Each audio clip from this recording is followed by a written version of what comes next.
Thank you, everyone, for coming. This is our, my name's Connie Kasser. I teach in the religion department and in the South Asia Studies concentration. And this is the second talk in this year-long series that we have through the South Asia concentration called Smith Alumni Lead the Way. It's a bunch of, there's 7 Smith alums who have all gone on to pursue PhDs in fields that somehow or another relate to South Asia. Including you. Including me, yes.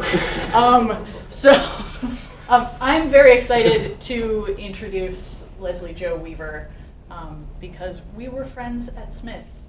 And it's true. Then we were friends, I mean, we've been friends since then, but then we were also in graduate programs at Emory at the same time, and we've also hung out in India together at the same time, and it's really wonderful to have her back here. So Jo teaches at the University of Alabama, and she was you were a biology major? I was a biology major at Smith, it's true. Major, and then went on to get a PhD in anthropology at Emory, and now she has her PhD and is going to talk to us about diabetes and mental health. Thank you, Connie. Okay, well, thank you all for being here. I know this is possibly the most awkward time of the entire semester, so I am excited to see a semi-filled room. So what I'm going to do is tell you a little bit about my background, how I got to the point where I am now to study what I am studying, and then I'm going to tell you a little bit more about the research. So medical anthropology is what I do. I'm a medical anthropologist, and we tend to define medical anthropology as what I have here, the study of human health and disease, healthcare systems, and what we call biocultural adaptation. And when we say biocultural adaptation, we mean the ways in which people adapt both biologically and culturally to their surroundings, including to diseases. Some of you may have seen this logo before. So this is a logo for the 5 College Culture, Health, and Science program. For those of you who are interested in medical anthropology, this is an awesome program. I don't think it existed when I was here as an undergrad. It did? Okay, I was just clueless. Well, there you go. Right, so part of my story today is going to be talking about my not particularly direct and somewhat circuitous and messy path towards the career that I am now in.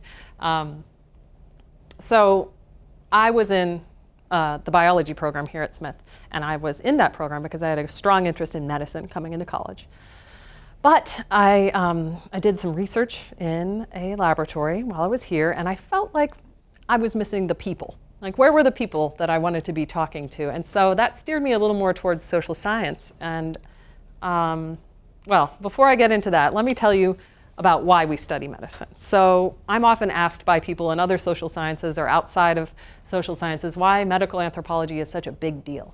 It's the fastest growing subdiscipline in anthropology right now. And I like to quote good old Rudolf Virchow here. He was a German pathologist in the 19th century. He was also a physician, an anthropologist, a politician, a biologist. He was a Renaissance man. And he once said that medicine is a social science and politics is nothing else but medicine on a large scale. And what I take that to mean is that medical systems are one way through which we can access an understanding of why people do what they do, right? So when people become ill, the rubber sort of hits the road in terms of what's most important to them, what their beliefs are, and how they're going to approach this adversity. So that's why I find medicine a particularly interesting way of looking into people's lives. So typically, when we anthropologists do what we do, we design a project based both on a geographic area and on a question or a main topic. And for me, the geographic area actually came first. As a sophomore, I participated in this fantastic program, which is led now by Connie Kasser herself. And I came into this program with very little, I was pretty naive, very little knowledge of South Asia. I'd never been there. I had a roommate or a hallmate who had gone on the program the year before me, and she came back with this suitcase full of amazing looking things, and I was like, I have to do this program. So I managed to convince Andy Rotman and Jay Garfield that I was going to study Tibetan studies, and I did. And and I went on this interturn program. It was my first time in India. And while I was there, studying in Benares, which is located right here in the state of Uttar Pradesh. This is what it looks like for those of you who haven't been there. This is kind of one of the iconic scenes of India. While I was there, Andy Rotman himself took me and a group, the entire group of students, to a leprosy colony.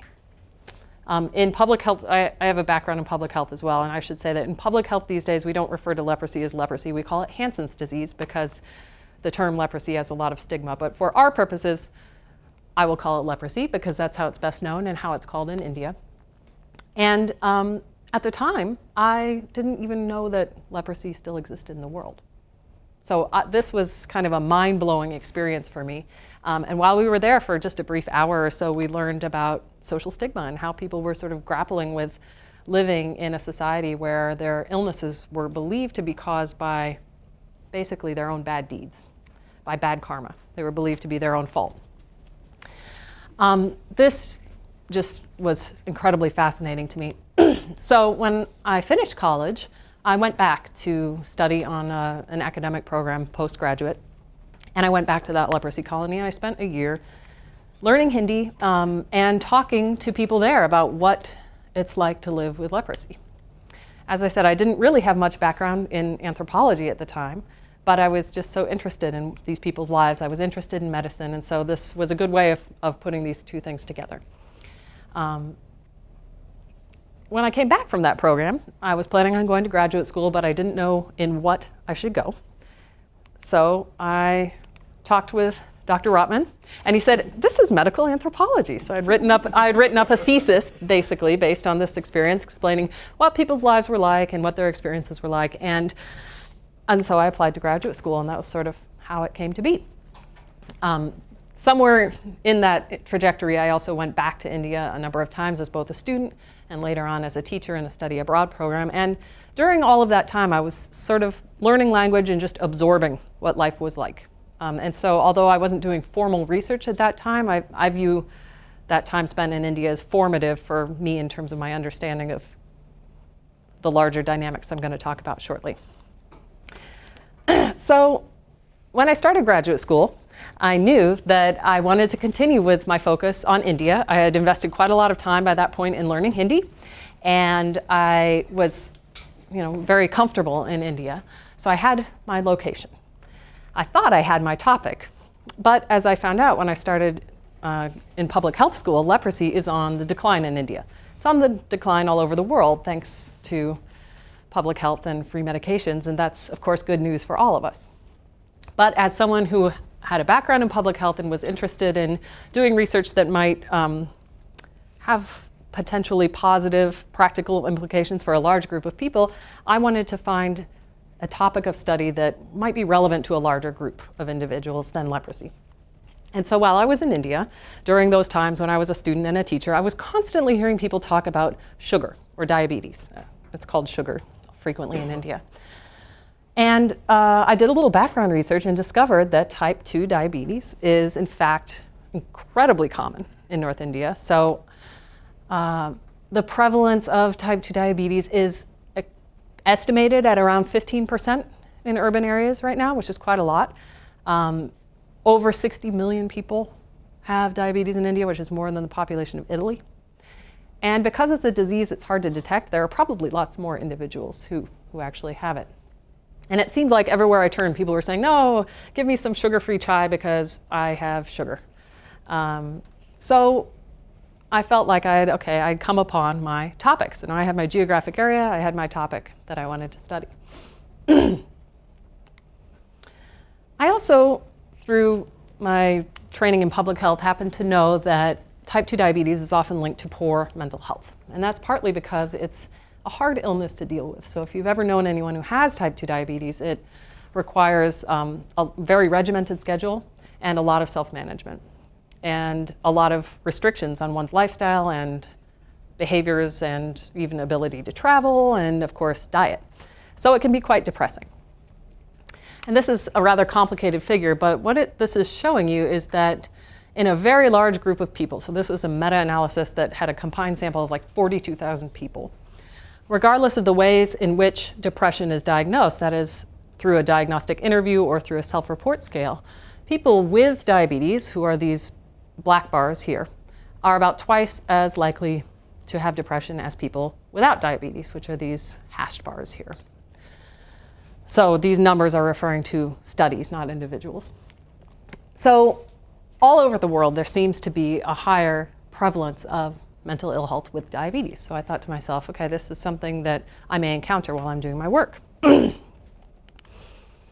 So this was my fuzzy idea. I wanted to locate my research here, and I made it literally fuzzy here because I was going into this with less knowledge, of course, than I have now going out of it. I was interested in type 2 diabetes. I was interested in how it might be related to mental health. And I was very interested in women's social roles, in part because having spent time in India, I was acutely aware of the fact that my going into people's homes and interviewing male heads of household as a woman by herself would not be particularly culturally appropriate. Also because I had done some gender studies at Smith, so I had a little bit of background in gender and queer theory. So this is where I began with my project design. So I put together a project when I was in my doctoral studies to look at this big question of how diabetes, mental health, and social roles might be combined. And this is probably a rather cryptic list at the moment. Don't be intimidated, we're gonna break it down. Well, all I want you to get from this right now is the fact that I was very invested in doing what we call mixed methods research. So historically, anthropology has been very divided between those who do entirely qualitative work, where they're just interviewing people, talking with them, and analyzing what they say, kind of themes that come out of what they say. We call that ethnographic work. And those who do quantitative work, like sort of like what you might think of as human biology work. So people who are doing body measurements or who are asking very quantifiable questions on surveys and are doing statistical analyses on those results. So both approaches are very much part of anthropology, but they've historically kind of divided the field. There are rumors about people throwing chairs in department meetings. You know, this has been a very divisive part of the field. So I was in a program that would allow me to do both of those things, and I was very invested in it, especially because I had a background in biology.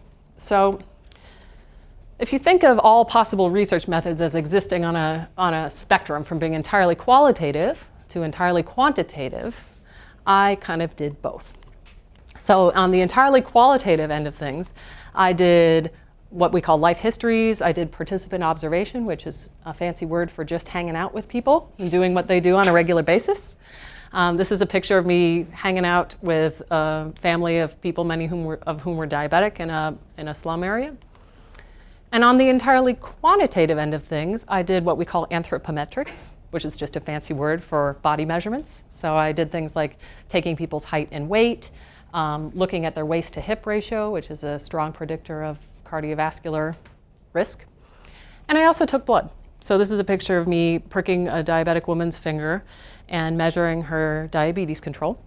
I also used those blood samples to measure C-reactive protein, which is an inflammatory protein in the body, and Epstein-Barr virus, which is, in anthropology, we use as a proxy measure for looking at immune system load. So looking at the degree to which someone's immune system is being taxed on a regular basis.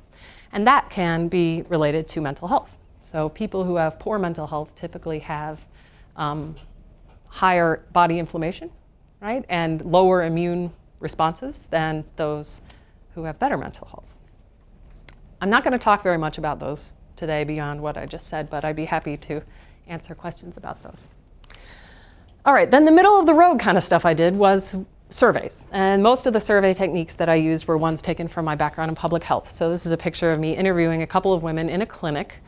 And those surveys involved questions about personal background, also about diabetes symptoms, what people were doing to manage their health, looking at mental health, of course, and diabetes control. And the point of this, right, the point of this mixed method approach is essentially to triangulate information. So there's quite a lot of value in talking to people about how they feel about their own health. At the same time, it's nice to be able to compare what they say about their health with what their bodies might be telling us about their health, because sometimes those things match up and sometimes they don't, right? Okay, Now, this kind of research tends to be complicated and non-linear, so I'm going to use this as my guide throughout the rest of the talk to sort of explain what I did and when I did it. So the first thing I did was participant observation in everyday activities and more or less just paying attention to cultural context. And most of what I did during this time was not actual official research. This was the stuff I was talking about when I was going back and forth from India and learning and teaching. And what I noticed, also partially based on my background of doing some South Asian studies courses here at Smith, was that there was this apparently very salient cultural trope of a self-sacrificial woman, which comes up in Hindu epics, also comes up in popular media. So this is a picture of Sita, the heroine of the Ramayana, undergoing a fire sacrifice to demonstrate her purity to her husband. This was televised in the 1990s in India, and it was wildly popular as this set of television serials. And this is a picture of what some people refer to as kind of the Bollywood version of Gone with the Wind. I don't know if that's quite accurate. It's an epic, a famous epic film about a woman who sacrifices everything to raise her sons in an appropriate way. So this was kind of all over the place. And as someone who was interested in gender studies, I was paying attention to this. I also saw it pop up in newspapers. So during my time spent in India, I collected newspaper clippings now and then. And here are a few examples of sort of modern day manifestations of the same idea that these glamorous, westernized Bollywood actresses are still coming forward saying things like, I'm not ambitious, I put my family before my career, you know, et cetera, et cetera. So I want to shift gears a little bit now, and with that background, tell you a bit more about what I found out about women's diabetes management. So, as most of you probably know, diabetes control requires taking care of one's diet. And it doesn't just mean not eating certain things. It also means eating on a very strict schedule. So people with diabetes are told to eat every 2 to 3 hours, and they're supposed to eat different things at different times of the day. And they also have to time their medications with their food, because diabetes medications are intended to lower your blood sugar. So if you were to take them on an empty stomach, you could go into a hypoglycemic or a low blood sugar coma and die. So there's a lot at stake in this regimentation. Now, in a context like North India's, the order of eating is very important. And so typically, historically, women have been the last to eat at meals, and their role as feeders of the rest of the family is very important. So when I asked women about their diet timings, they would often say things like, well, I eat dinner around midnight, you know, after everybody else has had their food. Or they would say things like, I like to wait until my grandchildren come home from school to have lunch with them at 1 or 2 in the afternoon. And so there seemed to be a lot of sort of familial norms that were working against women's ability to time their eating in this very particular way. The second thing involved in diabetes management is regular exercise. And most physicians I worked with during this time I was doing the research in North India recommended that their patients go on regular walks, which is not a culturally inappropriate thing to do at all. Many neighborhoods in New Delhi where I was are arranged around these small vest pocket parks that have little tracks. And people can be seen out in the morning, you know, going sort of traipsing around these small tracks many, many times. Turns out these little vest pocket parks are also key areas for socializing. And so many diabetes physicians told me that they could never get their patients to do the 45 minutes of vigorous exercise without stopping that they wanted them to do, because it would be considered rude to just blow past your neighbors and be like, sorry, I can't talk right now. You know, so social life was kind of getting in the way, again, of this ideal that doctors wanted for their patients, this ideal of walking briskly for 45 minutes. Now, as I mentioned, medications are also really important, as is checking one's blood sugar. So most of the people I worked with in North India did not have one of these things. This is called a glucometer. And most people in the US that I know with type 2 diabetes have one of these, and they check their blood sugar multiple times a day with a little finger stick.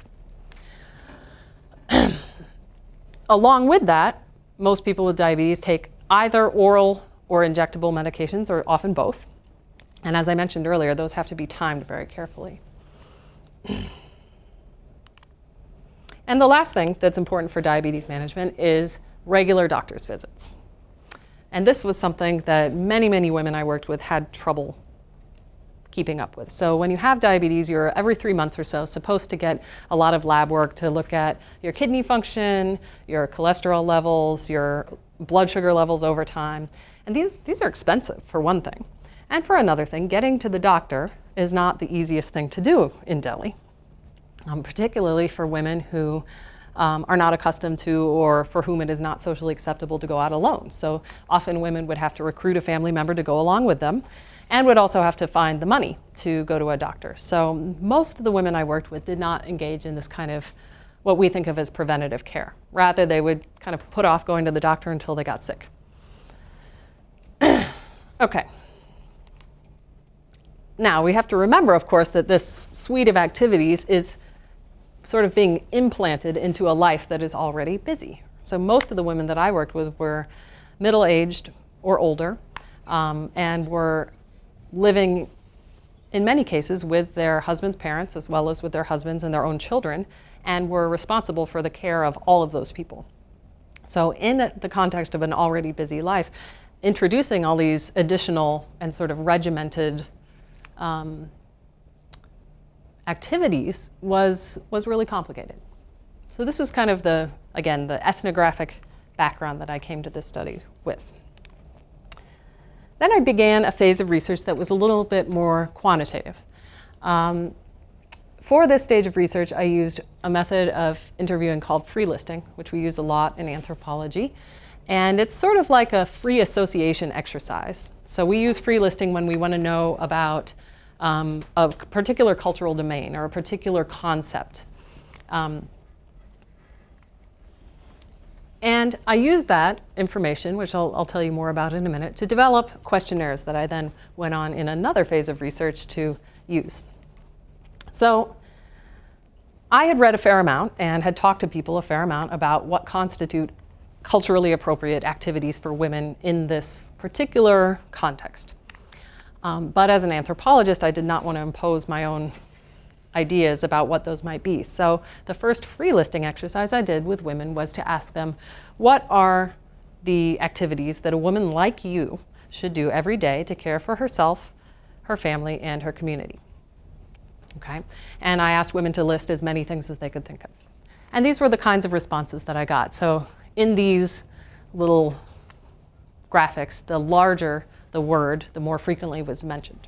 And so then I took all these lists that women had made and I identified the most common things that people had mentioned, and those are the ones that you see here. And unsurprisingly, most of them are domestic in nature. And in fact, in this phase of the research, I worked with about 60 women, all of whom were stay-at-home, working at home mothers and wives. This was more or less what I expected, but again, I didn't want to sort of superimpose my own ideas about what women are doing or should be doing in this context.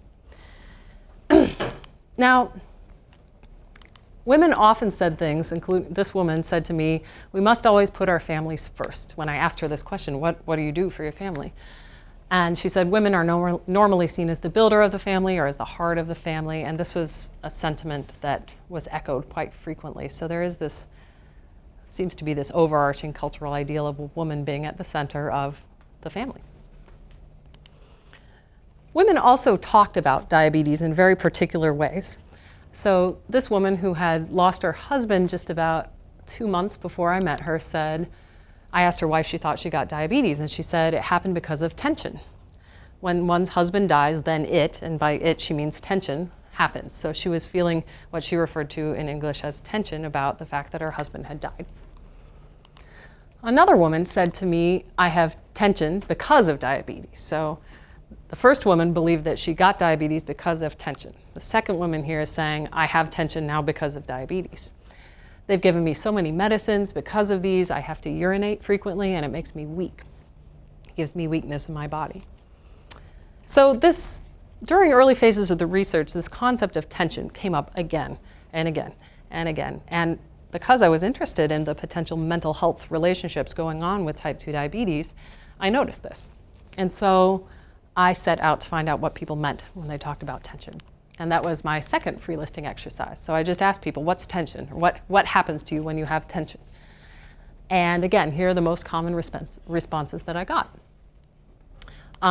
Many of them were things that you might think of as classic symptoms of depression or anxiety, like these ones. But many weren't. Some of them were what we call somatic or bodily symptoms. And so I became interested in trying to parse apart this relationship between what people were referring to as tension and what we in the West in our biomedical psychiatry might refer to as depression or anxiety. All right, so essentially this preliminary research gave me lists of things, a list of what women do on a regular basis and a list of what tension means. And what I was able to do based on those lists was create a questionnaire to measure symptoms of tension on the one hand. So I took those common things that people mentioned, like crying, worrying about children, and I asked them, how often are you experiencing these things? And I asked people to rate on a scale of 0 to 4 how much they'd experienced these things in the last week. And on the same token, I was able to take that list of commonly mentioned household tasks that women considered important for their social roles and ask women to what degree their diabetes was impinging upon their ability to do those things. Okay? So that was, in public health language, what we call a daily function assessment, basically, but a locally derived one. And so I took those two questionnaires that I had made, I crammed them all together and added in a whole bunch of other stuff. I added in a standard mental health measurement tool so that I could compare tension with classic depression and anxiety. I asked women about how they self-identified in terms of caste, in terms of religion, in terms of ethnicity. I asked them about background questions like their age, number of children, family arrangement. And I also, at this point, did body measurements and blood tests. So during this phase of research, I worked in 10 clinics in New Delhi. So this is kind of a schematic map of New Delhi. And the little X's indicate the locations of the clinics where I worked. And they ranged very, very widely in terms of their settings. So some of them were these very, very posh type clinics. They were private clinics with art on the walls and flowers on the tables and nicely matching drapes and, air conditioners and things like that. And some of them were, this was a charitable clinic that was, the picture's kind of dark, but it was just, plastic chairs in the courtyard of a Sikh temple. And this is a public hospital in North New Delhi. There is free medical care in India, but it is very hard to access because, as you can see, it's quite crowded. So my strategy here was to try to capture a range of socioeconomic groups, to try to capture the people who are paying, 20 times what these folks were paying for private care, and to also capture those who might not be able to pay at all and had to sort of deal with the public medical system. And I worked with about 270 women in this phase of research. So from those 10 clinics, I interviewed over the period of about a year, about 270 women. I basically just approached them when they were waiting to see the doctor and not doing much else anyway, and asked them if they'd be willing to let me interview them. The doctors were kind enough to let me do this, and that worked out pretty well. Now, from that initial sample of 270 women, I then followed up with a group of about 30 women. And these are sort of pictures of those experiences of me hanging out with them in their homes and asking them in more depth in a qualitative way about their lives. So these were the last two phases of work. Now, what I expected, based on the work that I had already done, was something like this. So I expected that all of the activities women were supposed to be doing to manage their diabetes would not be happening because they had so many other competing priorities in their lives. And on the same token, I also expected that women's sort of self-identified roles and tasks, things they thought were important, would also be compromised by the fact that they were ill with diabetes. And my expectation was that the combination of those two things would lead to both poor physical and poor mental health, and potentially tension, as women talked about it. So this was kind of my hypothesis going in. So these 270 women with whom I worked, about 180 of them were diabetic, About 90 of them were not.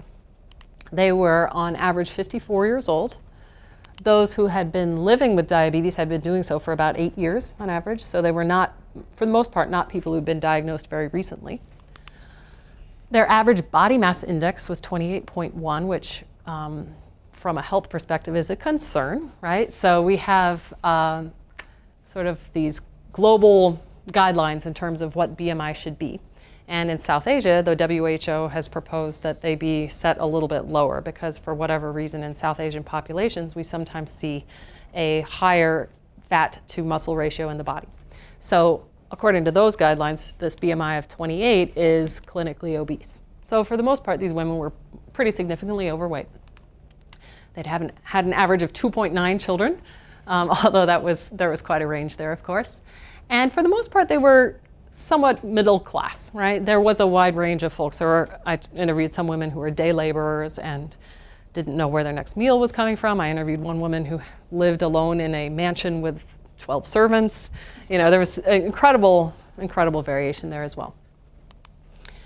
Just over half of them lived in what we refer to as a joint family or a multi-generational family where the woman moves in with her husband and his parents. This is a pattern that's becoming less common in India, especially in urban areas, but it's still somewhat common, and it's relevant because it sometimes puts women in a sandwich generation situation, as we refer to it, which means that they're sandwiched between older family members needing care and younger family members, namely their own children, who also need care. So they tend to have quite high domestic burdens.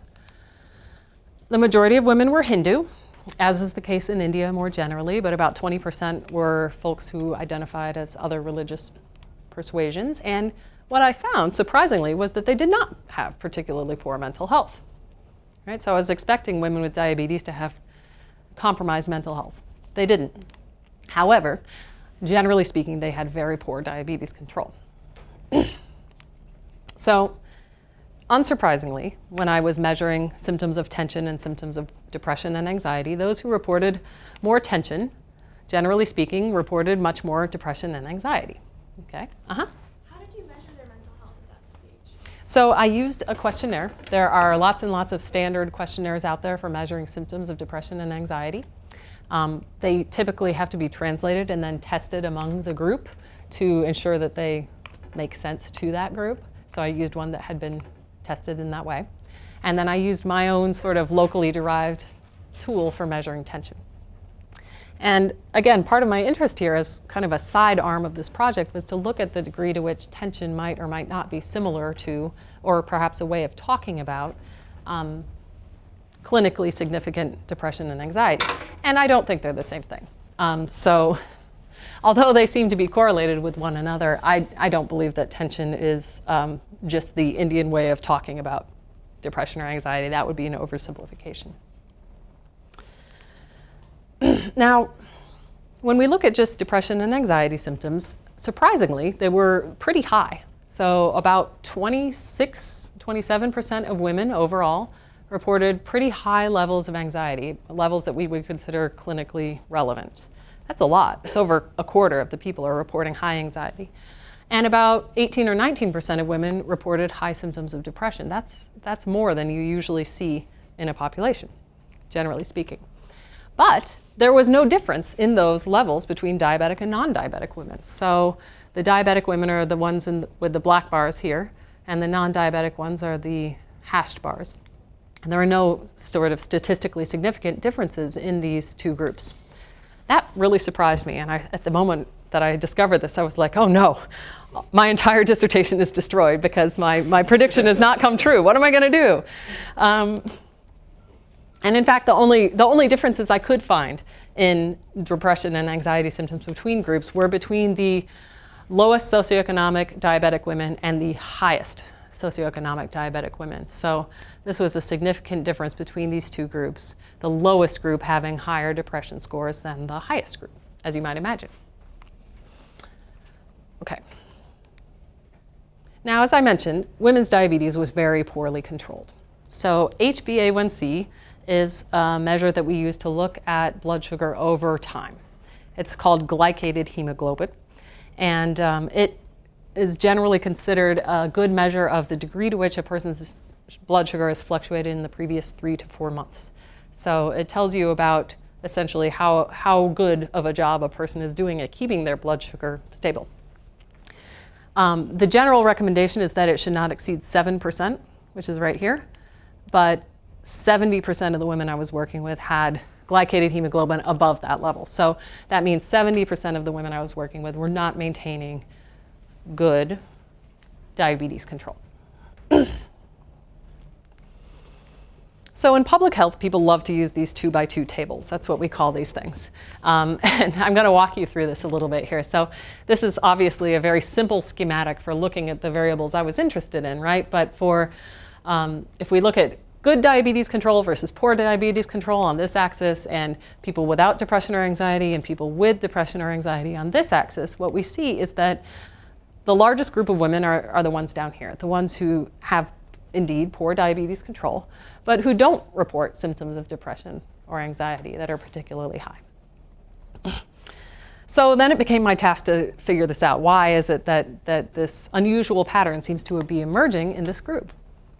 And I really relied a lot on those 30 case studies that I mentioned to help explain this unexpected pattern. And unfortunately, I don't think I'm going to have time to go in great detail with those conversations, but I'm going to give you sort of the sketches of what that's about. I should also mention that when I measured the degree to which women were having trouble with their everyday activities, it was quite low. So I created my own scale for this. It was a scale that could range from 0, being no disability whatsoever, to 36, being total disability in every activity. And women generally reported about 5.7 on a scale of 0 to 36. That's quite low. So then I was thinking to myself, okay, we've got women who have really poorly controlled diabetes, but they don't seem to be experiencing the negative mental or physical effects of their illness. What's going on? And as I said, I relied quite a bit on these home visits to contextualize these results and make sense of them. So when I talked to these women, I collected what we call in medical anthropology illness narratives. And that's, again, another fancy word. We love fancy words that mean simple things in anthropology. Illness narratives are exactly what they sound like. They're people's stories about their illnesses, right? Sick people's narratives about their illnesses and how it affects their lives, what they believe caused their illnesses, etc. And we care about those because they can tell us new things, right? They can tell us a lot about what people believe are the causes of misfortune in the world, for example. But they also really strongly shape health outcomes. So there's a lot of research out there that suggests that when people believe their illness is going to kill them, they're much more likely to have serious complications related to their illnesses, right? When people are sort of more upbeat or optimistic about their illnesses, that can also have downstream positive consequences for their health outcomes. So again, there was a very wide range of experiences in those 30 case studies, but a very common sentiment was something like what this woman said, which is, she said, oh, what's happened has happened. It makes no difference to me. People complain, oh, I'm ill, I'm this, I'm that, but it's your thinking that makes your body feel sick. It's all in the mind. Right? So this woman had a bunch of neighbors who had type 2 diabetes along with her, and they were always kvetching about, oh, my blood sugar's high today. She had a neighbor who had to get his leg amputated, and she was sort of saying, these people they're just making themselves sick by worrying so much. So there was this, what I would call kind of a resilient attitude that was quite common among the women with whom I was working. And so remember, this was kind of what I had gone into the study predicting. And what I really found was something like this, right? So women, in fact, weren't adhering particularly well to these diabetes control recommendations, but they were managing to maintain quite strong integration in the tasks and roles that they felt were important for their lives. And unsurprisingly, they had good mental health perhaps as a result of that, but poor physical health and some tension. So what I concluded, to make a long story slightly shorter, is that women in this context seem to be making pretty sensible decisions about sort of how to maximize their quality of life, right? So the balancing act between managing one's health and managing the rest of one's life is complicated for all of us, right? So we often do things that are perhaps not the most sensible for our physical health, but enhance our social health. So for example, a teenager who starts smoking because the other cool kids are smoking is making a similar decision, right? Is choosing social integratedness over physical health. And that's, I think, what these women are doing as well. So, in other words, what it seems they're doing is sort of sacrificing that strong and sort of regimented diabetes management for continued participation in social roles, in those activities that they deem important, right? And what I think is happening is that is essentially buffering their mental health. It's essentially protecting their mental health in a situation where they might otherwise experience mental health complications. And so as a result of that, women are able to maintain those activities that they themselves think are important, but their physical health takes a bit of a toll, right?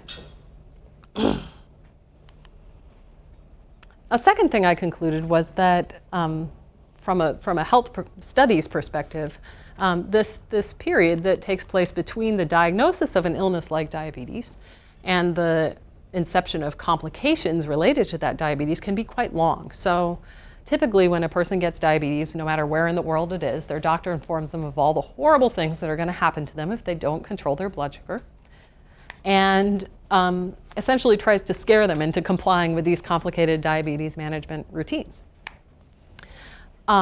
What I found, though, was that some of the women I was working with, as I mentioned, they were not women who were new to diabetes for the most part, and some of the ones I was working with had been living in this space between the onset of the illness and the onset of complications for a decade, sometimes 2 decades, or even more. And so part of what I argue when I write and talk about this research is that we need to be, or health professionals need to be paying more attention to this sort of gray area between diagnosis and complications, and perhaps coming up with more creative ways of helping people maintain good diabetes control than just scaring them, right? Because if you're diagnosed with an illness here, but you don't experience complications for 10 years, it's quite hard to maintain all of those sort of onerous activities associated with diabetes management if you're not seeing the direct outcome of those. It's also, I think, important from a perspective of medical anthropology seeking to understand how people live with chronic diseases. So we tend to assume that people with chronic diseases have this rapid downhill slope, but in fact they may live in a sort of state of what we call quiescence, right, for quite a long time. So, and finally, I concluded that what the medical community needs to do is think a little more critically about what makes for a good life. So typically, the physicians I was working with were frustrated because their diabetes patients were not having the correct numbers, right? They weren't maintaining that glycated hemoglobin of 7% or less. But for women, that was not so important. Women were more concerned with their quality of life. They were more concerned with maintaining roles that they felt were important and that other people depended on them for. And so rather than continue to hammer home this idea that your numbers need to be at a certain level, I argue that physicians need to think a little more holistically about the ways in which these management activities they want their patients to be doing can and should fit in with the other complications of their lives. Okay, that's that. I'd be happy to answer questions if anybody has them. Thank you, everyone, for sticking it out. Uh-huh. When you were saying that there isn't a difference in depression between women with diabetes and without diabetes, but did you say that there's like a higher level of depression overall in the population of women than we would expect? Yeah. Do you have any thoughts about why that would be? Well, so there is not a lot in the way of reliable large-scale statistics on mental health in India right now. There's very little. There's one study that was done in 2009 by a woman in Chennai, which is South India. It's culturally a very different setting than North India. And it found a general population-wide prevalence of depression at about, I think, 12 to 15%. And that's what you often find when you look all over the world. That's kind of a typical baseline level of mental health concerns. Okay, so that's why I said those levels were a little higher than we might expect. Now, I haven't really parsed this apart, but The people who tend to have the most luck doing large-scale studies of mental health in India, in North India right now, are not psychiatrists, but rather marketers. So there was a large-scale study done by a global marketing firm, I think it was Nielsen, a couple of years ago, where they looked at samples of women from various developing countries. And what they were trying to do was determine how women were spending their time and how much control they had over money. Essentially, they were hired as a marketing firm to figure out how much buying power women had and where they might want to put those resources. So this is not an academic source, not necessarily the most reliable, but they found of all the countries they studied, and there were something like 25, Indian women had remarkably high levels of distress, essentially. So they didn't measure depression and anxiety in a clinical sense, but when they asked people things like, do you have enough free time? Do you feel worried or anxious? And the Indian women were like off the charts compared to women in many other countries. Again, not particularly scientific, but the best that we have to work with right now. And my answer to that would be potentially that many of the women I worked with were in a complicated situation. Many of them, as I said, were dealing with household dynamics that put them power-wise at a disadvantage, right? So they were junior females in a household with an older mother-in-law, and that dynamic can be really, really stressful. Many of them were also, very few of them were pursuing careers outside the home, but many of them were very, what we might call aspirational, interested in leading more cosmopolitan lives, interested in having a fancy TV and you know, all the things that come with living life today. And there's a lot of evidence out there to suggest that that can also be a stressful experience, right? Especially if you are in a middle class or a lower middle class socioeconomic group that can imagine what that might be like but can't quite get there, financially speaking. So those are my quick and dirty thoughts. But the truth is, I don't know. Mm-hmm. I just have a question about the stigma surrounding mental health in India generally, and so what, in your experience, how does that relate to the mental health outcomes of people and Yeah. the treatment they receive, their recovery? Because there's generally so much stigma that's also perpetuated by the media, and particularly the entertainment media, in the manner in which particular mental health disorders are depicted, particularly forms of psychosis or an alternative state of consciousness, such as schizophrenia, and the associations with that, and this tendency to turn to religion as opposed to seeking mental health care or treatment. And my second question is that mental health in the West, I think, has associations with violence, possibly, or danger. And so, what in your experience, what are the associations with mental health? Those are really great questions. So I worked with a couple, a psychologist and a psychiatrist in Delhi. The psychiatrist was this really interesting guy who had been in charge of trying to get mental health statistics for the entirety of North India and had been thwarted in his efforts to do so, basically by logistic problems and lack of funding. And those folks reported to me often that only the most desperate patients who had nowhere else to go would show up in their offices. And that was because these doctors were thought of as pagalon ke doctoro, or crazy person doctors. And they were, in many cases, a last resort. There are also incredibly few of them in North India, right? Even in New Delhi, there are very few psychiatrists and psychologists. And so, as you said, people often turn to faith or to other sort of ways of coping. And also, sorry, also because there's this idea that with particular mental health disorders, that the person's possessed or is possessed by a spirit, so turning to faith in that sense. Absolutely, yeah. So what I found, somewhat disturbingly, was that every single one of the diabetes doctors I worked with regularly prescribed antidepressants for their diabetic patients without telling them that they were giving them antidepressants. So what they found in practice was that, I know this is potentially problematic in our litigational medical society, right? No one would consider doing that. In India, there is not a system of medical litigation as there is here, malpractice, not to the same extent. So doctors told me all the time that their women patients, and male patients as well, would come in talking about tension and about, so their doctors would say, what's wrong with your numbers? What's going on? Like, why aren't you following your diabetic diet, et cetera? And women would say things like, I have so much tension at home, you know, my husband's drinking, I think he's having an affair, you know, whatever. And as one doctor put it, women were using diabetes as a peg to hang all of their other anxieties on.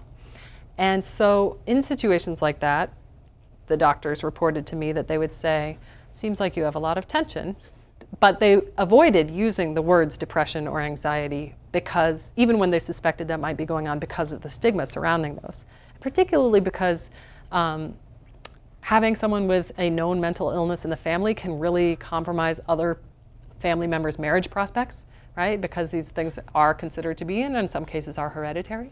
So there's incredible stigma that can attach not only to an individual, but to their whole family. So rather than go down that road, physicians were sort of protecting their patients from that by saying, I'm going to give you this pill that will help ease the tension in your mind a little bit, and it will help you not crave sugar as much. And in fact, that's sometimes true with antidepressants. And so they all did it. And that was really, really interesting to me. And when I asked why, I said, don't you think you should at least tell them what this SSRI is doing? They said, well, if I refer them out to a psychiatrist or a psychologist, I would never see them again. And they would never go to that person. And so in order to not lose all of their patients, physicians were taking this sort of backdoor route. That's something that I'm still trying to wrap my mind around. So A, what kind of SSRIs were they? And B, kind of the obvious thing that jumps out at me is maybe that helps explain the low level of depression among diabetic women in India. Yeah. Well, okay, so none of... SSRIs. So first, yeah, mostly Prozac. And that's the most commonly available SSRI. It's really widely available, very cheap. And other similar ones, I think another one that's available is we call it brand name Celexa. I don't remember what its generic name is. So they were basic SSRIs. Now, that's a really good point. I asked women for the most part what medicines they were taking. Now, a lot of times women were not in charge of their own medicines. Somebody else in the family would dole out their medicines for them. But to the extent that I could, I documented what medicines women were taking. And very few of the ones that I interviewed were taking SSRIs. And so, although that would make sense, I don't think that's what was going on with this group of women. Yeah. Thanks for talking. I'm wondering about the kind of their attachment with families and social relationships, whether it's providing a large degree of social support that could be buffering some of the other impacts of diabetes. Yeah, so that's sort of where I'm going with this. But at the same time, for many women, those families are a double-edged sword, right? In the same way that the social relationships are for anybody, they can be very supportive, but they can also be very stressful.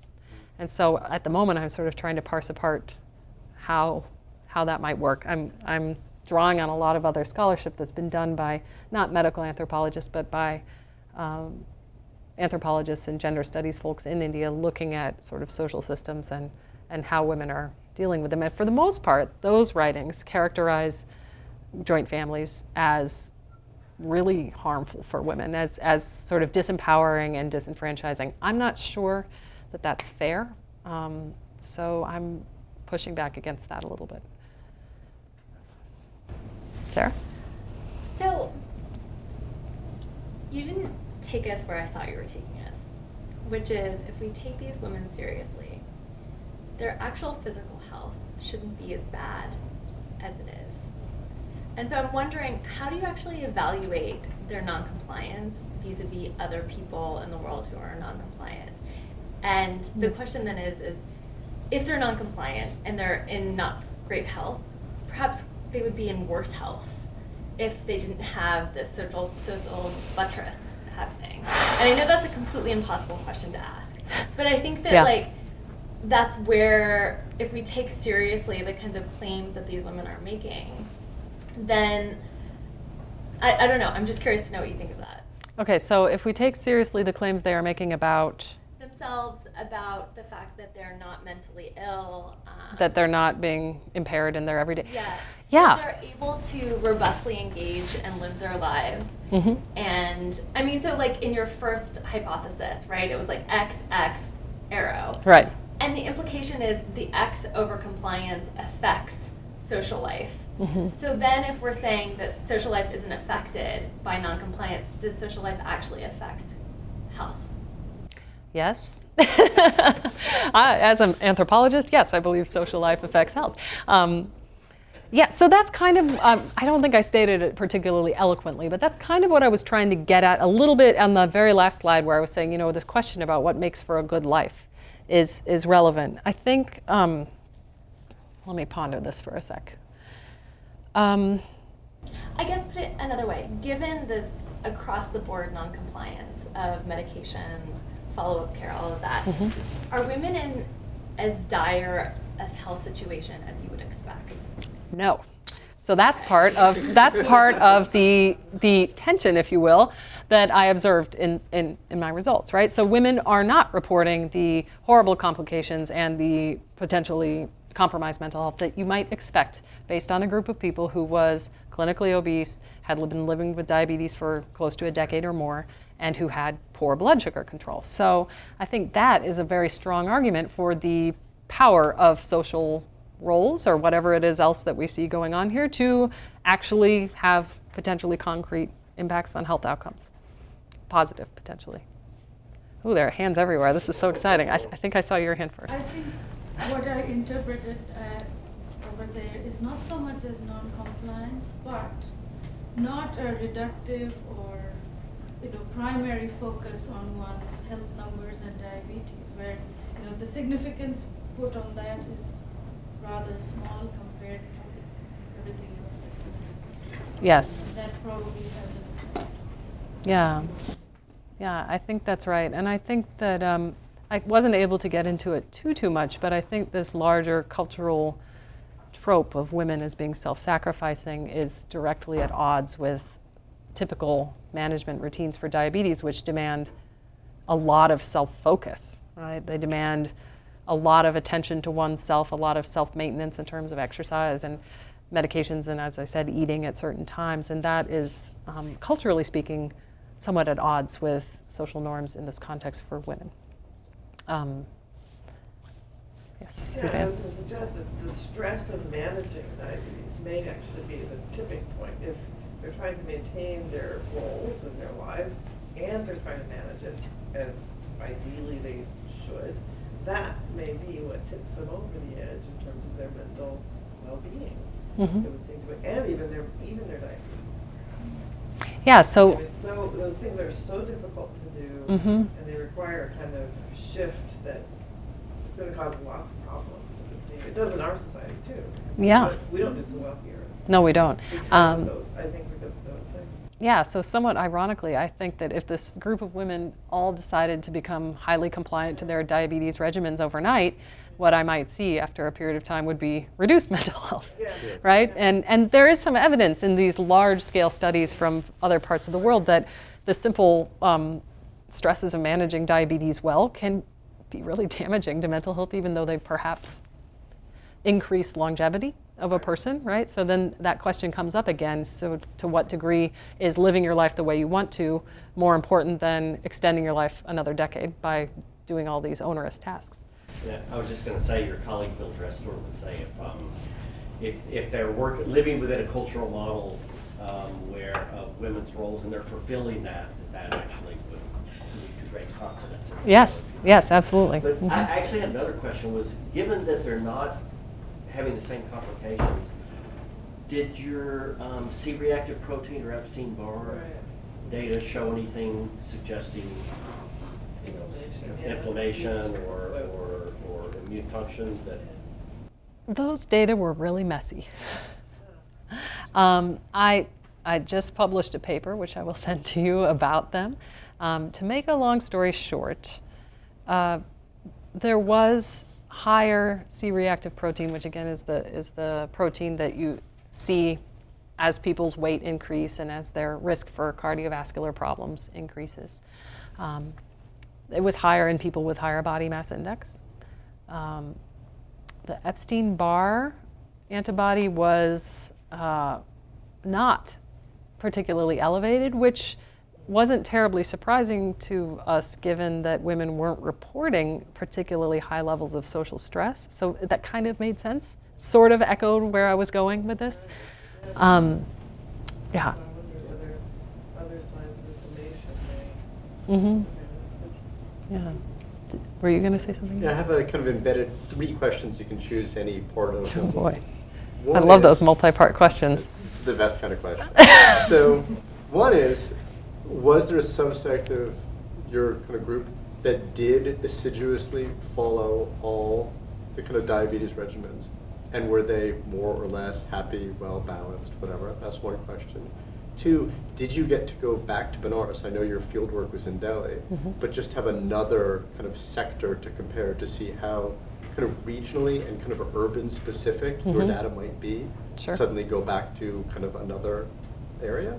And then the third one is, did you get to study with anyone who was really outside of, we could say, very embedded social networks where they're living in joint families, where they are suddenly living just maybe 2 people, a couple, or 3? And did you get different kinds of data there? Okay. Question 1. There were some people who had remarkably good diabetes control. Not very many of them. Not enough to do sort of statistical comparisons that would be valid in this group of people. So anecdotally, I can tell you that the person who pops into my mind as being one of the people with the best controlled diabetes was a woman who was very wealthy. Her husband had been a diplomat. They lived all over the world. And she lived in Gurgaon. And their children lived abroad. She spoke perfect English. And so she was in a very different social situation than the majority of women in my study who were middle class-ish. She had really fine mental health, so she did not uphold it. At the same time, she had this remarkable access to all kinds of resources that the vast majority of people I worked with did not. Okay, your second question was about Benares. I did not go back to Benares. I'm thinking about replicating this study in Jaipur or in Benares. I'd like to look, first of all, I don't want to live in Delhi again. Delhi is an incredibly large city with very, very, very, very poor air quality. And so I do intend to continue working in India, although I'm also working in other parts of the world now as well. But I'm interested in taking it out of the big city because there are so many aspects of life there that are not the same as even a small city or another more rural area. And I guess that sort of answered your third question too. There were some people who were very much outside this social norm who were living in nuclear families, certainly. And I think the jury's out about whether or not that alleviates stresses for women or adds more, right? It is this double-edged sword. So in a traditional joint family, a woman has someone to share the responsibilities with. Maybe it's her mother-in-law, if her mother-in-law's cooperative. Maybe it's another, her sister-in-law, her husband's brother's wife. And when the family is a nuclear family, all of that responsibility is squarely and very clearly on one individual, and that is that woman. So, I don't know, the experiences were so variable, I don't think I can generalize. That's not fair, is it? Maybe. Did you have another question or comment? Very basic. Is Prozac called Prozac in India, or is it sold by another name? It's sold by another name. So it's fluoxetine, and it's, I think it's called like Fludac or Flucat. There are over 100 manufacturers of fluoxetine in India. Someone wrote a really cool paper about the social life of antidepressant drugs in India. It's a really interesting paper. It's called Fludac. It's called it's got all kinds of names. Each manufacturer has their own name for it, which also makes it difficult to trace who's taking what. because of the social stigma of mental health conditions, were you able to ensure that